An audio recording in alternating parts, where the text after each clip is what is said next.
الحمد للہ الذی حمدا کثیرا طیبا دائما ابدا سرمدا نحمدہ ونصلی علی رسولہ الکریم اما بعد فاعوذ باللہ من الشیطان الرجیم بسم اللہ الرحمن الرحیم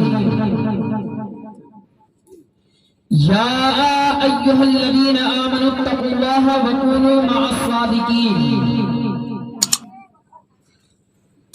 آمنت باللہ صدق اللہ العظیم وصدق رسولہ النبی الامین المتین الکریم ونحن علی ذلک لمن الشاہدین وشاکرین والحمد للہ رب العالمین. پڑھے باواز بلند اللہ رب محمد صلی اللہ علیہ وسلم نحن عباد محمد صلی اللہ علیہ وسلم صلاۃ و سلام علیک یا رسول اللہ صلی اللہ تعالی علیہ وسلم. حضرات، میں کافی دیر سے میں سن رہا تھا نعت مصطفیٰ صلی اللہ تعالی علیہ وسلم، کبھی منقبت غریب نواز، کبھی منقبت امام حسین. میرے نبی کی شان میں نعت مصطفیٰ گنگنا رہے ہیں. یہ جب نعت مصطفیٰ جناب محمد شہاب الدین صاحب پڑھ رہے تھے، کبھی ماں کے حوالے سے تو کبھی امام حسین کی بارگاہ میں خراج عقیدت پیش کر رہے تھے.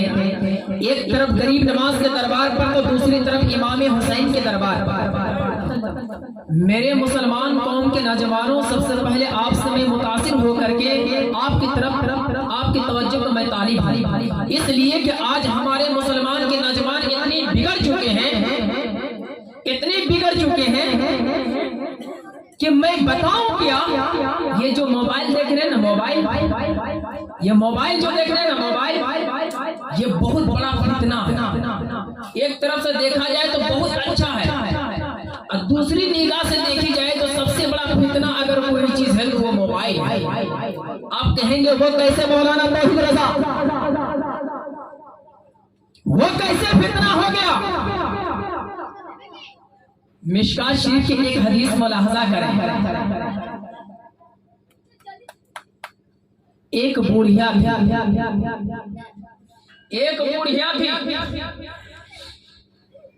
وہ آپ کے جا کر کے ان کا ایک شہزادہ، ایک صاحبزادے تھے، ان کا شوہر کا انتقال ہو چکا ہے. انتقال ہوئے کئی لمحہ، کئی عرصہ، کئی دن گزر چکا ہے، لیکن جب وہی ماں اپنے بچے کو چھوٹا سے پال پوس کر کے جب انہیں پرورش کرتے ہیں، جب مقام عروج تک پہنچا دیتی ہے وہ ماں پال پوس کر کے، جب بچوں کو تعلیم یافتہ دیتے ہیں، علم فن کے وہ ماہرین بن جاتے ہیں، اتنا علم سیکھ جاتا ہے. ماں باپ سوچتے ہیں بچے کو میں اسکول کا تعلیم دوں، ماں باپ سوچتے ہیں بچوں کو میں دین کا تعلیم دوں، دنیا کا تعلیم دوں. ماں باپ یہی سوچتے ہیں کہ میرا بچہ کبھی نہ بگڑے، میرا گھر کبھی نہ بگڑے، میرا گھر کبھی برباد نہ ہو. اس لیے ماں باپ یہی سوچتے رہتے ہیں تاکہ گھر کی تباہی نہ ہو جائے، اور بچوں کو اچھا تربیت سکھانے کی کوشش کرتے ہیں. لیکن آج وہی ماں باپ کی غلطی کیا ہوتی ہے؟ میں آج جملہ دے رہا ہوں، یہ نوٹ کر کے جانا مسلمانوں، جہاں تک میری آواز پہنچ رہی ہے ہمیشہ دماغ میں نوٹ کر لینا. اس لیے کہ یہ موبائل جو ہوتا ہے، چھوٹا جو بچہ ہوتا ہے، نوجوان نہیں ہوتا ہے، اس کے ہاتھ میں اینڈرائڈ پیس کا موبائل دے دیتے ہیں، اور وہ بچہ کو کہتے ہیں جاؤ بیٹا مدرسہ چلا جاؤ، جاؤ بیٹا اسکول چلے جاؤ، جاؤ بیٹا علم دین سیکھو. وہ بچہ علم دین کیا سیکھے گا؟ ارے وہ بچہ تو فوراً چاہتا ہے اور موبائل میں گندی تصویرات دیکھتے ہیں اور اپنی زندگی کو تباہی برباد میں ڈال دیتے ہیں. گانا سنتے ہیں جہاں پر وہ بچہ کو سیکھنا چاہیے चाहिए, जहाँ पर बच्चा को सुनना चाहिए मुस्तफा के नाम सुनना चाहिए, वासो नसीहत सुनना चाहिए, माँ बाप की किस तरीके से माँ बाप के साथ हुस्न सुलूक करना चाहिए, वो तरबियत देनी चाहिए। वही माँ बाप के पास जब बच्चा आए कहे बाप मुझे मोबाइल खरीद के दो, उस वक्त बाप अगर एक तमाचा पलट करके दे दे तो वो बच्चा अभी तो मार की चोट लगेगी लेकिन हमेशा उसे ये याद करेगा, अरे माँ बाप ने मुझे एक तमाचा मारा था और मुझे ये सबक दे दिया था, बेटा जब तक तुम्हें मैं तमाचा ना मारूं तुम दुनिया नहीं देख सकते हो, इसलिए यही तमाचा तुम्हारा दीन के लिए काम आए। बात समझने की कोशिश करें कि आज देखा जाए बड़ों की इज्जत नहीं, छोटे बच्चे के देखिए कि आप पूरा का बाजार गर्म हो जाता है। थोड़ी से कोई बड़ा आदमी कुछ कह दे बाबू जाओ फलाना मैं क्या तुम्हारा रही हूं क्या, यही हमारे मुआशरे सिखाते हैं। अगर कोई बड़ा आदमी उसको कह दे कि बाबू ये काम मत करो, पलट करके जवाब दे देना, यही इस्लाम सिखाता है। यही क्यों आज हमारे इस्लाह मुआशरा की दुनिया की ऐसी कोई बुराइयां नहीं है जो हमारे मुआशरे में नहीं पाई जाने लगी। हुजूर गरीब नवाज जब संजर से बंजर जमीन पर आए,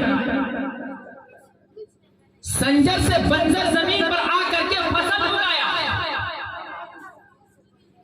और यहां पर आकर के फसल ऐसे नहीं बहुत तकल्लुफ किए हैं, बहुत परेशानी का सामना किए हैं। आप देखेंगे हम लोग यहाँ पर है तो गरीब नमाज का सदका है, वरना देखें यहाँ तो हिंदुस्तान में बेशुमार औलिया कामिल आए हैं और अपने अपने मकामात पर सबका मकाम अपनी अपनी जगह पर है, लेकिन गरीब नमाज का जो शान दिया है परवरदिगारे आलम ने, जब संजर की सरजमीन से बंजर की जमीन पर आया और आने के बाद सबसे पहले अजमेर को मेरे गरीब नमाज ने चुना, उसी जगह वही अजमेर को चुना जहाँ पर हर तरफ मंदिर ही मंदिर था, हर तरफ घंटियों की आवाज आती थी। मेरे गरीब नवाज ने इस्लाम की तबलीग कहीं और से शुरू नहीं किया बल्कि अजमेर की धरती से इस्लाम का मरकज बनाया और उसी जगह पर इस्लाम का चिराग रोशन करना शुरू कर दिया। और जैसे पृथ्वीराज चौहान के बारे में आप सुन रहे थे, उस वक्त गरीब नवाज जब पैगाम देते रहे, जब सिपा सालार वहां पर बैठते हैं, गरीब नवाज पर कभी पानी बंद कर दिया जाता है, गरीब नवाज को कभी बैठने नहीं दिया जाता है, गरीब नवाज को कभी जादूगर माजा अल्लाह कहते हैं और तरह तरह के असीकंदे बोलते हैं, तरह तरह के बातें बोलते हैं, लेकिन मेरे गरीब नवाज क्या फरमाते हैं, मैं तुम्हें दीन दिखाने आया हूँ, मैं तुम्हें दीन सिखाने आया हूँ, मैं तुझे जहन्नम से निकाल करके जन्नत में दाखिल करने के लिए आया हूँ। वही मेरे गरीब नवाज है जो मुसलमानों के लिए एक ऐसा रहबर है, जो मुसलमानों का एक ऐसा पेशवा है। वही गरीब नवाज जब हिंदुस्तान के सरजमीन पर जब गरीब नवाज पर पानी बंद कर दिया गया था, उस वक्त गरीब नवाज ने कहा था, ऐ मेरे खातिम जाओ आना सागर को हुक्म देना और आना सागर के पास खड़े हो जाना, आना सागर को जैसे हुक्म दोगे गरीब नवाज ने तुझे बुलाया है। उस वक्त वो काशे में पूरा आना सागर समा गया, पूरे आना सागर वो काशे में समा गया। जब आना सागर पूरे काशे में समा गया तो तमाम के वहां पर सिर्फ आना सागर का पानी ही नहीं समाया, बल्कि जितने भी बकरियां थी, जितने भी जानवर थे, जितने सारे जानवरों को दूध भी खुश्क हो चुका था, जितने माएँ थी तमाम माँ के दूध खुश्क हो चुका था, कहीं पानी नहीं। बच्चे प्यास से तड़प रहे हैं, जानवर प्यास से उलझ रहे हैं, जानवर प्यास से तड़प रहे हैं, सब कोई प्यास से उलझ रहे हैं। आखिर करे तो क्या करे? इतने में तमाम लोगों ने पृथ्वीराज चौहान ने कहा, अरे गरीब नवाज से वो काफिर था लेकिन जानता था ये हक है, लेकिन उसकी बदकिस्मत है। लेकिन मेरे गरीब नवाज से जब माफी का तलब किया तो मेरे गरीब नवाज ने कहा कि ऐ मेरे मुरीद जाओ आना सागर को जहां से लाए हो वहीं पे छोड़ दो। जब तमाम लोगों ने देखा ये माजरा तो कसम खुदा की उसी वक्त 22,000 लोगों ने कलमाए शहादत पढ़कर ईमान कबूल कर लिया।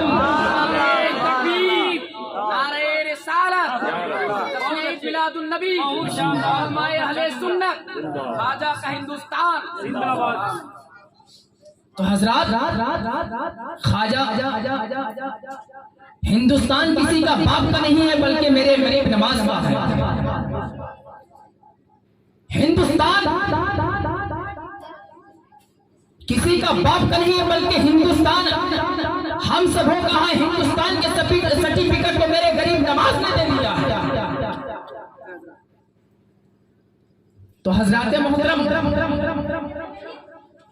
آج جو چھٹی شریف کا جو دن آ رہا ہے، ہم لوگوں پر جس کا سایہ ہے، ہم لوگوں پر جس کا فیضان ہے،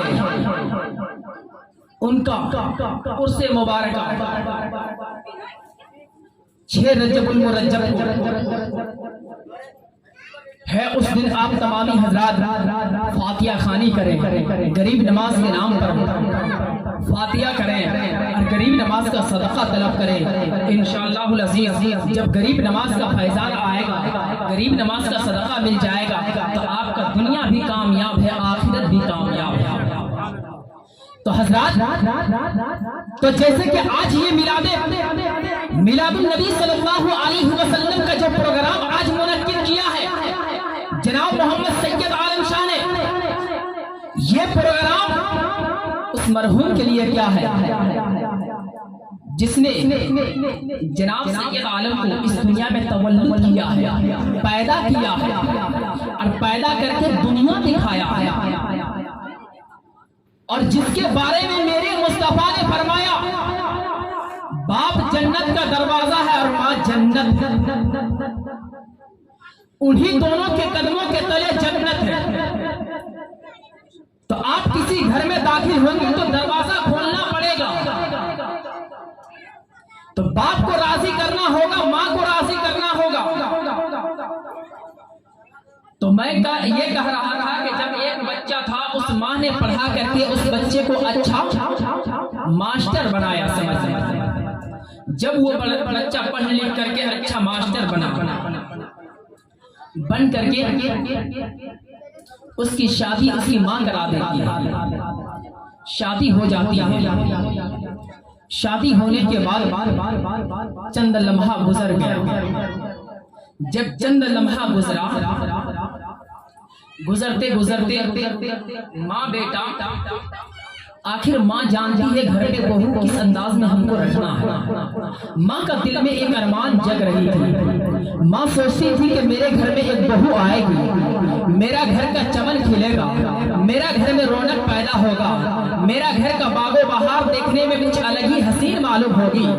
ماں یہ سوچ رہی تھی بیٹا کا شادی کرا دیتے ہیں، بیٹا شادی کر لیتے ہیں. چند لمحہ گزر جاتا ہے. چند لمحہ چلتے وقت گزرتے اس کا لڑکا کا کہیں نوکری لگ جاتی ہے. جب نوکری لگنا تھا اس کے بعد اس کی بیوی کہتی ہے کہ مجھے اب یہاں پہ رہنا نہیں ہے، اب مجھے تجھ سے تیری ماں سے الگ ہونا ہے. کہا کہ اس بڑھیا کی بات مجھے بار بار تانا مارتی ہے، بار بار مجھے طرح کی باتیں کہتی ہے. آخر میں کتنا دن کی باتوں کو میں برداشت کروں گی. اللہ اکبر. اس وقت وہ لڑکی کہتی ہے کہ اگر تم کو مجھ سے محبت ہے تم اپنی ماں کو الگ کر دو اور میں الگ ہو جاتی ہوں. آپ کہا کہ ٹھیک ہے اگر تمہارا یہی کہنا ہے. ماں کو الگ کر دیا جاتا ہے. اس کی بیوی، وہ دونوں میاں بیوی الگ رہتے ہیں. لمحہ گزرتا ہے، کھانا پینا کھاتے ہیں. اس کے بعد اس کی ماں کو اس کی بیوی کہتی ہے اے میرے شوہر نامدار، ہمیں تو یہ بتاؤ اگر تمہاری ماں میرے گھر میں رہتی ہے پھر بھی طرح کی اذیتیں ہمیں دیتی ہے، طرح کی باتیں سناتی ہے. اب تمہاری ماں کو یہاں سے کہیں درکنار کر دو ورنہ میں میکے چلے جاؤں گی. اللہ اکبر. اس وقت وہ نوجوان کہتا ہے میری ماں کو میں کہیں دوسری جگہ پر چھوڑ کر کے چلا آتا ہوں. وہ نوجوان کیا کرتے ہیں اپنی ماں کو ساتھ لیتے ہیں، ایک جنگل میں چلے جاتے ہیں، ایک جھوپڑی بنا کر کے ایک تکیا دے دیتے ہیں، بستر دے دیتے ہیں اور ماں کا وہیں جھوپڑی بنا کر کے کہتے ہیں امی جان آپ یہیں پر زندگی گزاریں گے، آپ یہیں پر رہیں گے. کہا بیٹا تیری خوشی کے لیے میں کچھ بھی کرنے کے لیے تیار ہوں، لیکن ماں وہ دعا نہیں کر رہی ہے، دعا دے رہی ہے. کہا امی جان ٹائم ہو جائے گا، میں کھانا پہنچا دوں گا، آپ کھانا کھا لیں گے، میں چلا آؤں گا. لمحہ گزرتے وہ نوجوان کیا کرتا ہے اپنی ماں کے لیے کھانا پہنچا دیتے ہیں اور ماں کھانا کھا لیتی ہے. جنگل میں آرام سے سو جاتی ہے اور آرام سے سو جاتی ہے. جب لمحہ گزر چکا ہے، وقت گزر چکا ہے، اتنے میں اس کی بیوی کہتی ہے اے میرے شوہر نامدار जब तुम्हारी माँ मुझसे जुदा हो चुकी है, जब तुम्हारी माँ मुझसे अलग हो चुकी है, तो अब तुम उसे खाना क्यों पहुंचाती हो? अब खाना नहीं पहुंचाओ, वरना आज तुम्हें फैसला करना होगा, आज तुम्हें बताना होगा। अरे तुम मुझसे सबसे ज्यादा मोहब्बत करते हो या तुम अपनी माँ से मोहब्बत करते हो? अगर तुम अपने आप से ज्यादा मुझसे मोहब्बत करते हो तो मुझे तेरी माँ का दिल चाहिए, तेरी माँ का दिल चाहिए, वो दिल ला कर देना होगा। कहा ए मेरी बीबी, मैं तुम्हारे लिए दुनिया में कुछ भी करने के लिए तैयार हूँ। उस वक्त वो नौजवान क्या करते हैं, हाथ में एक तस्तरी ले लेते हैं, उसमें छुरी भी ले लेते हैं और चले जाते हैं जंगल में। उसकी माँ ये आसरा देखती है, उसकी माँ वक्त देख रही है कि शाम का वक्त, सूरज ढल चुका है, अभी तक मेरा बेटा खाना लेकर नहीं आया है। लम्हा गुजर गया है, शायद आज खाना पकाने में लेट हो चुका होगा, टाइम खत्म हो गया होगा। माँ इंतजार में बैठी है, लेकिन बेटा के दिल में कुछ और ही अरमान था, बेटा के दिल में कुछ ही अलग ही बात थी। वो बेटा अपने हाथ में जब छुरी और चाकू लेकर, छुरी और तस्तरी लेकर पहुंचने जाते हैं और वहां पर पहुंच जाने के बाद उस माँ को क्या करते हैं, खाना देने के बजाय उस माँ की जिस तकिया से, जिस तकिया को वो माँ ले जाकर के दिया था, उसी तकिया से उस माँ के मुंह को दबा देती है और माँ का मुंह दबाना था, माँ की रूह बर्बाद कर जाती है।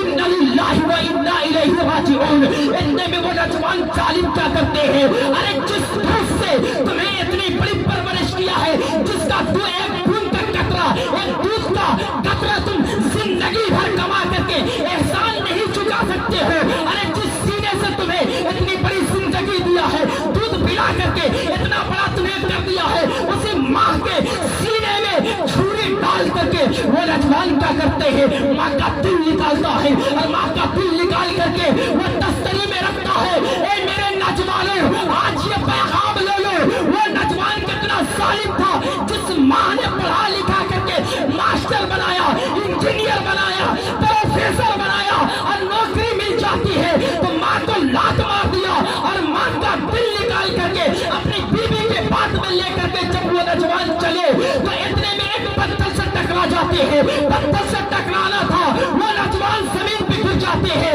तस्तरी अलग हो जाता है और दिल अलग हो जाता है, छुरी अलग तरफ चली जाती है और वो जब उठा करके तस्तरी पे रख देते हैं और उस दिल से ये आवाज आती है, ए मेरे बेटा, कहीं तुम्हें तो चोट नहीं लगी है, कहीं तो तुम्हें चोट नहीं लगी है। मेरे दोस्तों सोचो, दिल निकल जाने के बाद भी माँ के दिल से आवाज आ रही है, कहीं तुम्हें तो बेटा चोट नहीं लगी है। अब बताइए माँ बाप हम सबसे कितनी ज्यादा मोहब्बत करती है।